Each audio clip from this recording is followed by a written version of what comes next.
یطیعون اللہ ورسولہ، اور میرے مومن بندے اللہ کی اطاعت کرتے ہیں، رسول کی اطاعت کرتے ہیں۔ آپ کی زندگی میں اللہ اور اس کے رسول کی اطاعت نہیں ہے، کوئی مطلب نہیں ہے مسلمان ہونے کا دعویٰ کرنے کا۔ نعرے لگا لینے سے، بینر لگا لینے سے، بائک پر جھنڈا لگا لینے سے محبت نہیں ثابت ہوتی میرے ساتھی۔ آپ کی زندگی میں اللہ اور اس کے رسول کی اطاعت ہونی چاہیے۔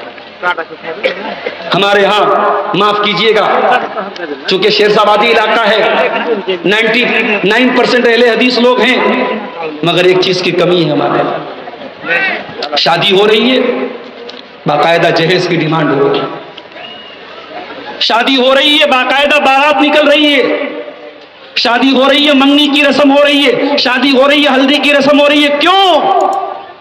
کیا قرآن سے ثابت ہے؟ کیا حدیث سے ثابت ہے؟ نہیں ثابت ہے، پھر کیوں کر رہے ہیں؟ اللہ کے پیارے نبی کے پاس ایک صحابی آئے، نام نوٹ کر لو، مغیرہ بن شعبہ۔ ابھی ہمارے بہن کو بیٹا ہوا ہے، بہن کا فون آیا، بھائی کچھ اچھا سا نام بتا دو۔ میں نے صحابہ کے نام بتا دیے، تو پھر بہن کا فون آیا تو بڑے پرانے نام لگ رہے، لوگوں کو نئے نام چاہیے۔ آپ کے بہار میں آتا ہوں، کسی کا نام پوچھتا، نام کیا ہے؟ نعیم رحیم، عجیب نام ہے بھائی۔ کسی کا نام ببلو، پنٹو، گڈو، یہ نام لوگ رکھتے ہیں بچوں کا۔ صحابہ کے نام تھے، بچوں کے نام رکھتے، کتنا پیارا نام ہے، مغیرہ۔ بچے کا نام مغیرہ رکھو، آپ کے گھر میں لڑکا پیدا ہو مغیرہ نام رکھو۔ مغیرہ بن شعبہ صحابی ہیں، انہوں نے شادی طے ہوئی، رشتہ لگا، نبی کے پاس آئے، اللہ کے نبی سے کہا، اللہ کے نبی میں نے ایک انصاری لڑکی کو نکاح کا پیغام بھیجا ہے۔ کیا ہوا؟ انصاری لڑکی کو نکاح کا پیغام بھیجا ہے۔ اللہ کے نبی نے فرمایا کہ کیا تم نے لڑکی کو دیکھا ہے؟ کہا ہے اللہ کے نبی دیکھا نہیں ہے۔ آپ نے فرمایا جاؤ ایک نظر لڑکی کو دیکھ لو، رشتہ طے ہوا ہے، شادی ہونے والی ہے، شادی کے پہلے ایک بار لڑکی کو دیکھ لو۔ نبی نے ایک بار لڑکی کو دیکھنے کی اجازت دی ہے۔ اس کا مطلب کہ اس دور میں جب لڑکیاں گھر سے نکلتی تھیں تو پردے میں نکلتی تھی، نقاب میں نکلتی تھی، شادی کے پہلے کوئی دیکھ نہیں پاتا تھا۔ میرے پیارے بھائیو، آج آپ کی جوان لڑکیاں بغیر پردے کے، بغیر چہرے کو کور کیے ہوئے اور سج سنور کر کے، میک اپ کر کے اگر نکل رہی ہیں تو یہ سوچنے کا مقام ہے یہ کتنی غلط بات ہے۔ کہا ہے اللہ کے نبی رشتہ تو میں نے بھیج دیا ہے، لڑکی کو میں نے دیکھا نہیں ہے۔ کہا جاؤ ایک نظر لڑکی کو دیکھ لو۔ حضرت مغیرہ اپنی ہونے والی سسرال پہنچے، اپنے ہونے والے سسر اور ساس سے ملاقات، کہا دیکھو میں کوئی غلط نیت سے نہیں آیا ہوں، مجھے اللہ کے نبی نے پرمیشن دی، اجازت دی ہے، میں اپنی ہونے والی بیوی کو دیکھنا چاہتا ہوں۔ او لوگوں ذرا غور کرو، اس زمانے کا سماج کیسا تھا، اس زمانے کی سوسائٹی کیسی تھی۔ ان کو معلوم ہے یہ میرا ہونے والا داماد ہے، لیکن شادی نہیں ہوئی ہے اور لڑکی کو دیکھنا چاہتا ہے۔ حدیث کے الفاظ ہیں فَكَأَنَّهُمَا كَرِهَا ذَلِكَ، لڑکی کے ماں باپ کو یہ بہت برا لگا کہ لڑکا ہماری بیٹی کو دیکھنا کیوں چاہتا ہے۔ ان کے لیے یہ بات بہت غلط تھی کہ ابھی شادی نہیں ہوئی تو ہماری لڑکی کو دیکھنا کیوں چاہتا ہے۔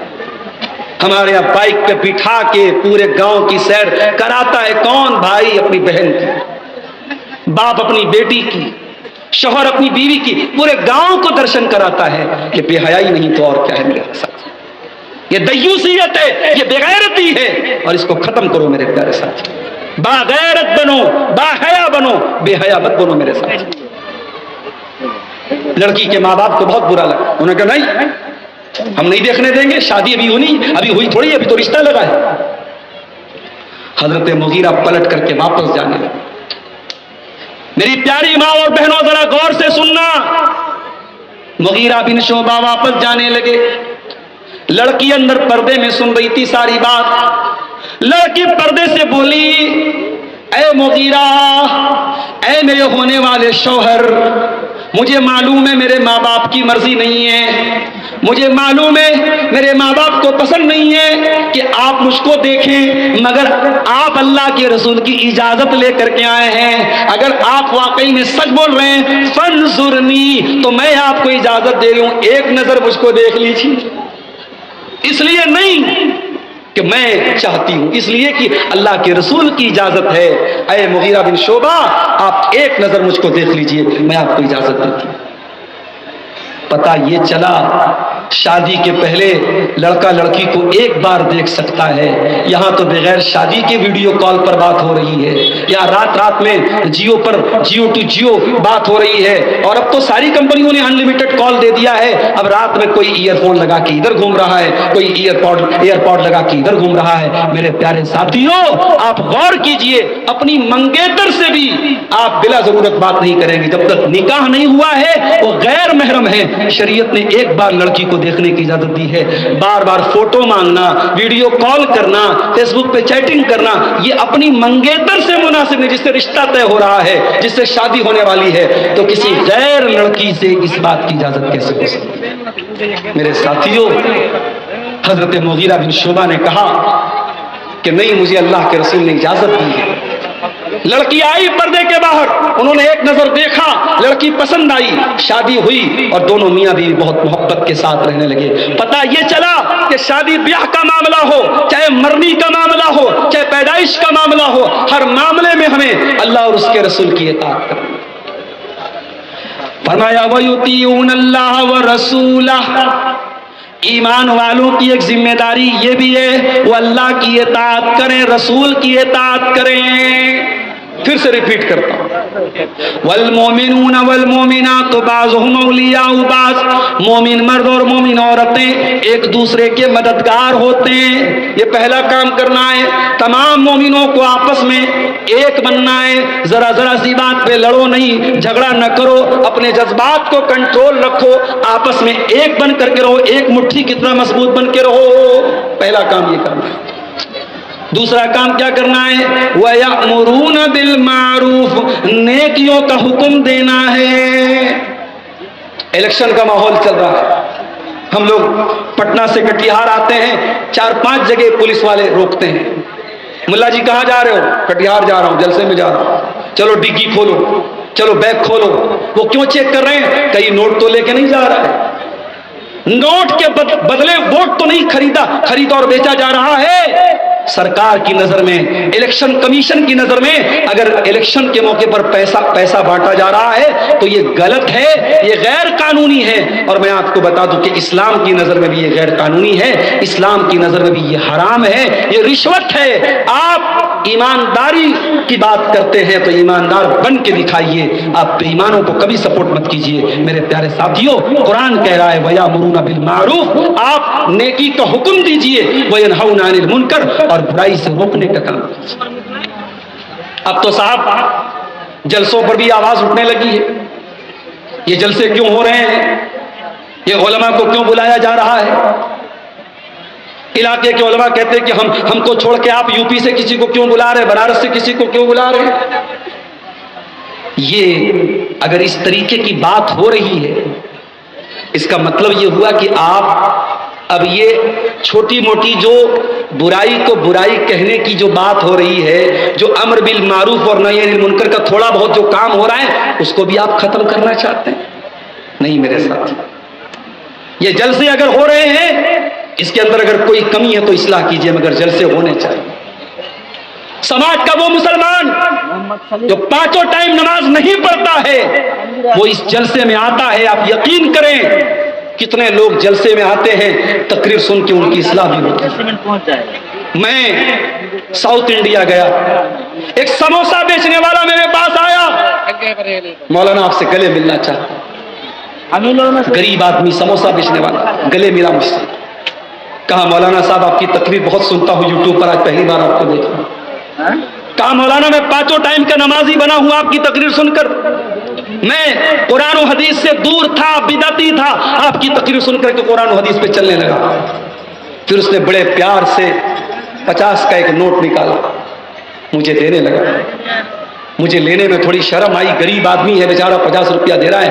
ہمارے ساتھ اور بھی علماء تھے، انہوں نے کہا مولانا غریب آدمی ہے، اس کا حوصلہ ٹوٹ جائے گا، لے لیجئے. اس غریب کا 50 روپیہ شاید بہت بڑے بڑے کروڑ پتیوں کے 50 لاکھ سے بھی زیادہ رہا ہو. میرے پیارے ساتھیوں، آج علماء سے اگر محبت لوگ کرتے ہیں تو آپ تانا نہ ماریے.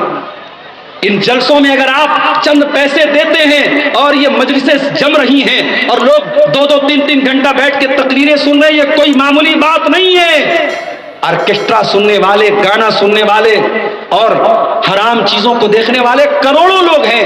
اگر اللہ نے آپ کو توفیق دی ہے، آپ اپنا سارا کام دھندا چھوڑ کے اس پنڈال کے نیچے اپنا ٹائم دے رہے ہیں، سمے دے رہے ہیں اور قرآن و حدیث کی باتوں کو سن رہے ہیں، یہ بڑی بات ہے میرے پیارے ساتھی. وَيَأْمُرُونَ بِالْمَعْرُوفِ وَيَنْهَوْنَ عَنِ الْمُنْكَرِ، نیکی کا حکم دیتے ہیں، برائی سے روکتے ہیں. نماز قائم کرتے ہیں، زکوٰۃ ادا کرتے ہیں، اللہ کی اطاعت کرتے ہیں، رسول کی اطاعت کرتے ہیں. جو اتنا کام کر لے، قرآن کیا کہتا ہے؟ اولئک سیرحمہم اللہ، ایسے لوگوں پر اللہ تعالیٰ رحم فرمائے گا، رحم کرے گا. وہ اللہ کی دیا کے پاتر ہوں گے، اللہ کی رحمت کے حقدار ہوں گے. تو مسلمانوں، اگر اللہ کی رحمت چاہیے تو یہ ہمیں کام کرنا پڑے گا. ہمیں آپس میں بھائی بھائی بننا پڑے گا، ہمیں نیکی کا حکم دینا پڑے گا، ہمیں برائی سے روکنا پڑے گا، ہمیں نماز قائم کرنی پڑے گی، ہمیں زکوٰۃ ادا کرنی ہوگی، ہمیں اللہ اور اس کے رسول کی اطاعت کرنی ہوگی. اب آخر میں تقریر ختم کرنے سے پہلے، چونکہ ہمارے پاس ایک پرچی یہ بھی آئی ہے کہ مولانا صاحب تھوڑا سا چندہ بھی کرنے کی زحمت کریں. اب ہر جلسے میں لوگوں کو سمجھ میں آ گیا کہ عبدالغفار صاحب بھی چندہ کرنے لگے ہیں، تو اب لوگ ہم کو پرچی تھما دیتے، چندہ بھی آپ کرا دیجیے. تو میں جاتے جاتے، چونکہ 1:30 بجے مجھے یہاں سے نکلنا ہے اور گھڑی کی سوئی 1:30 بجنے والی ہے، بڑی مجبوری ہے، مجھے اچھا نہیں لگ رہا ہے. اور آپ جانتے ہیں کہ آپ کے علاقے میں اس سے پہلے کچھ اس طریقے کے ناخوشگوار واقعات بھی ہوئے ہیں جو نہیں ہونے چاہیے تھے. مجھے نکلنا ہے، میری مجبوری ہے. نکلنے کے پہلے میری آپ سب سے گزارش ہے، اس ادارے کے لیے، کیا نام ہے ادارے کا؟ معہد التعلیم الاسلامی، آپ کا رتن پور چوک. ہاں، یہ آپ کے مدرسے کا نام ہے اور شاید اس کی کچھ بلڈنگ وغیرہ بننے والی ہے نا. بلڈنگ کا کام چل رہا ہے. بلڈنگ کے کام میں اگر آپ چندہ دیتے ہیں تو اس میں اچھی بات یہ ہے کہ بلڈنگ کم سے کم 60 سال 70 سال 50 سال جو بھی اس کی لائف ہو، اتنے سالوں تک بلڈنگ رہتی ہے. اور بلڈنگ جب تک ہے اس کا ثواب آپ کو ملتا رہے گا. اس لیے ہو سکے تو کوئی پوری سیمنٹ کی ذمہ داری لے لے، کوئی چھڑک کی ذمہ داری لے لے، کوئی ایک کمرہ کی ذمہ داری لے لے، مگر میرے ساتھیوں، اللہ نے آپ کو نوازا ہے تو اس کام میں پیچھے مت رہنا. ہو سکے تو اپنے مرحومین کی طرف سے، اپنی ماں کی طرف سے، اپنے باپ کی طرف سے جو دنیا سے جا چکے ہیں، صدقہ جاریہ کے طور پہ اس بلڈنگ کی، مدرسے کی بلڈنگ کی تعمیر میں آپ حصہ لیں. ارے آج دنیا کے یہ سیاسی لیڈران، یہ نیتا وغیرہ، یہ لاکھ 2-2 لاکھ روپئے اگر مدرسوں اور مسجدوں میں دے دیتے ہیں تو ہم اور آپ تو مسلمان ہیں، ہمیں اور آپ کو ان اداروں اور ان مدرسوں کا خیال رکھنا چاہیے. میں تقریر ختم کر رہا ہوں اس امید کے ساتھ کہ آپ آئیں گے اور ادارے کا تعاون کریں. ہاں، جلسے کے والنٹیئر سے گزارش ہے کہ چادر لے کر کے عوام کے بیچ میں ایک بار گھوم جائیں تاکہ جن لوگوں کو دینا ہو. ماؤں بہنوں سے گزارش کروں گا اگر ہو سکے تو کچھ سونے کے زیورات آپ دے دیں. میں جھارکھنڈ کے علاقے میں گیا، عیدگاہ کا چندہ ہو رہا تھا اور آپ یقین کریں 2 گھنٹے کے اندر 45 لاکھ روپیہ چندہ ہو گیا. یہی گاؤں دیہات کا ماحول تھا، عورتوں نے سونے کے زیورات اتار کے دے دیے. تو میرے بھائیوں، اپنا کلیجہ تھوڑا بڑا کرو، دل بڑا کرو. آپ اللہ کے گھر کی بات ہو چاہے مدرسے کی بات ہو، وہاں آپ کا جو چندہ ہوگا وہ صدقہ جاریہ کے طور پہ ہوگا. ہم اللہ سے دعا کرتے ہیں رب العالمین ہمیں کہنے سننے سے زیادہ عمل کی توفیق عطا فرمائے. ابھی میرے بعد ایک بہت اہم تقریر ہونی باقی ہے. پروگرام کو بالکل آپ ڈسٹرب مت کیجیے گا. عبدالشکور بھوجپوری صاحب جو آپ کے پری وقتہ ہیں اور محبوب مقرر ہیں، بھوجپوری میں بھی بولتے ہیں، بنگلہ بھی بولتے ہیں، بہت مشتی بھاشی ہیں وہ تقریر کریں گے. آپ ان کی تقریر سنیں گے اور انشاءاللہ فجر تک آپ کا پروگرام چلے گا. چونکہ علاقے کا ابھی میں روٹ دیکھا، میں نے کٹیہار سے آیا ہوں، اتنا خراب راستہ ہے کہ لوگ رات میں نکلیں یہ مناسب نہیں ہے. آپ یہیں پہ تقریر سنیں، فجر تک انشاءاللہ جلسہ چلے گا اور آرام سے آپ تقریر بھی سنیے اور جو آپ دینے آئے ہیں مدرسے کو وہ چندہ بھی دیجیے. اور اللہ تعالیٰ سے ہم دعا کرتے ہیں رب العالمین ہمیں جس مقصد کے لیے جب تک 5-7 دن. ارے بھائی آپ نہیں سمجھ رہے ہیں، 1:30 بجے ہماری آخری لمٹ ہے. ٹرین ہمارا انتظار نہیں کرے گی کہ آپ کا جلسہ تھا، سمجھیے میری بات. کسی جو نعت آپ پڑھا دیجیے، بلا دیجیے. 5 منٹ میں کیا ہوگا؟ چلیے 5 منٹ میں بلائیے. تھوڑا سا آ رہے ہیں، بھیج دیے. میرے بھائیوں، اس سے پہلے کہ میں تقریر ختم کروں، ایک بہت اہم بات یہ بھی آپ کو بتانا چاہتا ہوں کہ اس ملک میں ہم اور آپ ایک سٹیزن ہیں، ایک ناگرک ہیں، اور آگے آپ کے بہار میں الیکشن ہونے والے ہیں. میری آپ سب سے گزارش ہے کہ آپ ضرور اپنے ووٹ کا یہ حق استعمال کریں.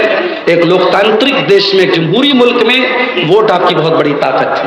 آپ جس کو مناسب سمجھیں، جس امیدوار کو آپ مناسب سمجھیں، آپ اپنی ثوابدید اور اپنی سمجھ سے ووٹ دیں. میں اس میں کسی کا کوئی سمرتھن یا ورودھ نہیں کروں گا، لیکن آپ ووٹ دینے ضرور جائیں. ماں بہنوں کو بھی اور جو بھی گھر کے ووٹرز ہیں ان کے ذریعے ووٹ دلائیں، اور دعا کریں اللہ تعالیٰ سے کہ اللہ تعالیٰ آپ کے بہار کا بھی اور ملک کا بھی اقتدار ایسے ہاتھوں میں دے جو امن، چین اور شانتی اور بھائی چارے کے ساتھ دیش کو آگے لے کے جائیں. اور ہم یہ بھی دعا کرتے ہیں اللہ تعالیٰ ہمارے ملک کی حفاظت فرمائے، ہمارے ملک کو اللہ تعالیٰ نظر بد سے محفوظ رکھے، شریروں کے شر سے محفوظ رکھے، ظالموں کے ظلم سے محفوظ رکھے. اور یہ جو چھوٹے چھوٹے مدرسے آج پورے بہار میں اور خاص طور سے سیمانچل میں چل رہے ہیں، یہ دین کی تعلیم کے مرکز ہیں میرے پیارے ساتھیوں. ان مدرسوں کی بھی حفاظت ہماری بہت بڑی ذمہ داری ہے. علامہ اقبال ایک مرتبہ اسپین گئے تھے، اندلس گئے تھے، اور وہاں جب انہوں نے مسلمانوں کی مسجدوں میں جب انہوں نے شراب کی اڈوں کو دیکھا، اور انہوں نے مسلمانوں کے مسجدوں اور مدرسوں کو ختم ہونے کے بعد دیکھا، تو علامہ اقبال انڈیا آنے کے بعد، ہندوستان آنے کے بعد انہوں نے یہ بیان دیا تھا کہ خبردار ان مدرسوں کو کبھی ختم مت کرنا. یہ مدرسے جب تک ہیں اسلام کا نام و نشان باقی رہے گا اور دین کی پہچان باقی رہے گی. جس دن یہ مدرسے ختم ہو جائیں گے، آپ کی جو رہی صحیح شناخت اور پہچان ہے وہ بھی ختم ہو جائے گی. آپ دیکھیے میڈیا کتنا زیادہ پروپیگنڈا کر رہا ہے مدرسوں کے. ڈیلی میں دیکھ رہا ہوں کوئی نہ کوئی نیوز آتی ہے مدرسوں کے خلاف. ابھی ایک نیوز آئی، فلاں مدرسے میں لڑکیوں کو جو ہے وہاں سے لڑکیوں کو چھڑایا گیا. ایسا لگ رہا ہے کہ لڑکیوں کو مدرسے میں قید کر کے رکھا جاتا ہے، جبکہ سب لوگ جانتے ہیں مدرسے میں جہاں بنات کا ادارہ ہوتا ہے، لڑکیاں پوری عزت اور آبرو کے ساتھ پردے کے ساتھ پڑھتی ہیں، کسی کے ساتھ کوئی اتیاچار نہیں ہوتا ہے. لیکن میڈیا میں کیا دکھایا جاتا ہے کہ مدرسوں میں لڑکیوں پر ظلم ہو رہا ہے، بچوں پر ظلم ہو رہا ہے، اور مدرسے کے اندر جو ہے اللہ معاف کرے غلط شکشا دی جاتی ہے. ہم تو صاف کہتے ہیں، عمران پرتاپ گڑھی کی بڑی مشہور نظم ہے کہ ہمارے جو یہ مدرسے ہیں، آئیے ان مدرسوں کو دیکھیے، ان مدرسوں میں کیا پڑھایا جاتا ہے. یہ مدرسے آتنکواد کی نہیں، محبت کی تعلیم دیتے ہیں. یہ مدرسے امن اور شانتی کی تعلیم دیتے ہیں. انہی مدرسوں سے مجاہدین آزادی پیدا ہوئے جو پھانسی کے پھندے پہ جھول گئے، جنہوں نے اس دیش کو آزاد کرایا ہے. میرے پیارے ساتھیوں، آج مدرسوں کے اتہاس کو بھی مٹانے کی تیاری ہو رہی ہے. ہم اور آپ اپنے مدرسوں کا سنرکشن کریں، اس کی سرکشا کریں، اس کی حفاظت کریں. اور میں یہ تو نہیں کہوں گا ہر بچے کو آپ عالم بنائیں، ہر بچی کو عالمہ بنائیں، میں یہ نہیں کہوں گا، لیکن یہ ضرور کہوں گا کہ ایک بچے کو ضرور عالم بنائیے، ایک بچی کو ضرور عالمہ بنائیے. گھر میں کوئی ہو کہ جنازہ پڑھانے کی ضرورت پڑے تو جنازہ پڑھا سکے، کوئی ہو مسئلہ مسائل کی ضرورت پڑے تو مسئلہ مسائل بتا سکے. اچھا، ایک پرچی آئی تھی میرے پاس، میں بھول گیا. وہ ایک بھائی نے 2 سوال پوچھا تھا مجھ سے، میں جواب دے کے بعد ختم کر رہا ہوں. سوال یہ پوچھا تھا کہ مولوی صاحب، اگر کوئی آدمی اپنی اولاد کے ساتھ انصاف نہیں کرتا ہے تو اس کا کیا مسئلہ ہے؟ یاد رکھیے، باپ کی اگر 5 اولاد ہے، 6 اولاد ہے، تو باپ کو محبت کسی سے کم اور زیادہ ہو سکتی ہے، اس پر کوئی کنٹرول نہیں ہے. مگر باپ اگر کوئی چیز بانٹے گا، چاہے زمین ہو، چاہے جائیداد ہو، چاہے روپیہ پیسہ ہو، چاہے زیور ہو، تو ساری اولاد کو برابر برابر بانٹنا پڑے گا. اس میں وہ انیائے نہیں کر سکتا ہے، اس میں وہ بے ایمانی نہیں کر سکتا. اگر کرے گا اللہ کے یہاں پکڑ ہوگی. اسی طریقے سے دوسرا سوال یہ کیا گیا، اگر کوئی دوسری شادی کرتا ہے اور پہلی بیوی کا حق ادا نہیں کرتا، اس کے ساتھ ظلم کرتا ہے، اس کا کیا مسئلہ ہے؟ مسئلہ یہی ہے کہ وہ قیامت کے دن آئے گا، اس حال میں آئے گا کہ اس کا چہرہ ایک طرف کا چہرہ انتہائی منحوس ہوگا، ایک طرف کا چہرہ انتہائی خراب ہوگا، اور دنیا سمجھ جائے گی یہ 2 شادی کر کے آیا تھا دنیا میں اور اپنی بیوی کے ساتھ انیائے کر رہا تھا. جو اپنی دونوں بیویوں کے ساتھ انصاف کرے، ان کو برابر برابر سمے دے، ان کو برابر تمام چیزیں دے، وہی انسان دوسری شادی کرے، ورنہ دوسری شادی یہ آسان چیز نہیں ہے۔ اگر کوئی کرتا ہے اور پہلی بیوی کے ساتھ اگر ظلم کر رہا ہے تو بہت بڑا گناہ کر رہا ہے۔